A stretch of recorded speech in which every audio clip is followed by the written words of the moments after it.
again to solve this one. From where we will start from this point, and now due to the calling, this will jump into the definition part and it will copy down this parameter, argument L into the parameter L. Okay, we can change the name, we can keep the name same.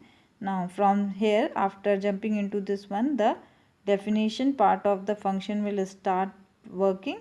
So the x value will become 0 and the length of this one, so the length of this is 5, so the value of y will be 5.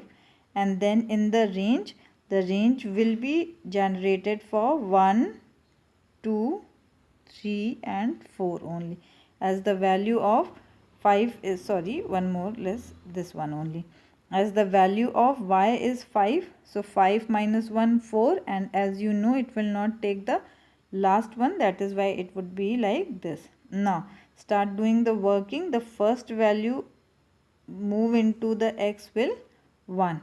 Okay, so here what it will take, x minus 1, that is 0, and here it will take x plus 1, that is 2.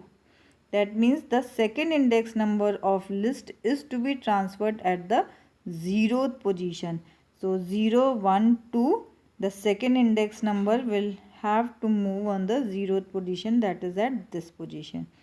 Okay, now after this, again the loop will move up, and now it will take which value, second value for the loop, that is 2.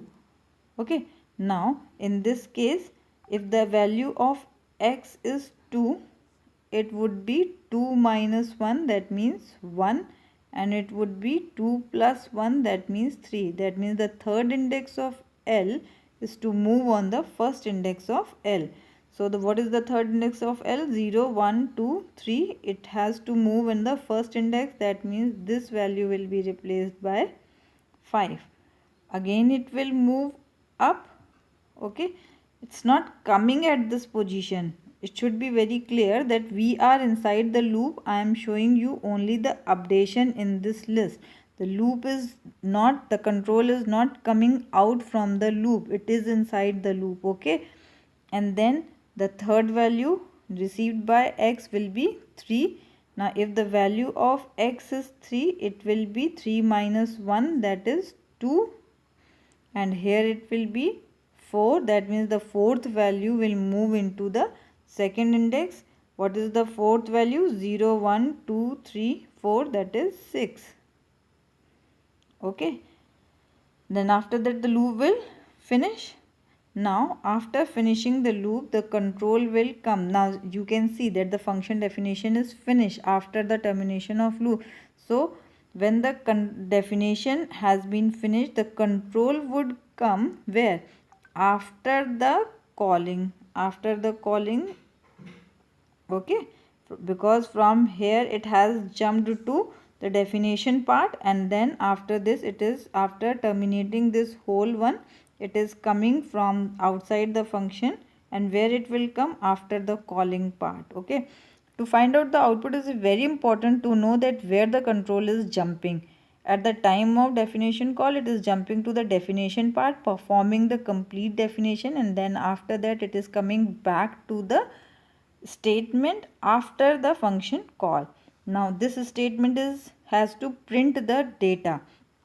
So as you are studying the mutable data types, so you know that we have changed the data type in the function definition like this. These two locations we didn't touch. Now so the final list is what? This is the final list. And then if you are printing L, what will be the output? It will be 4, 5, 6, 5 and 6. Why?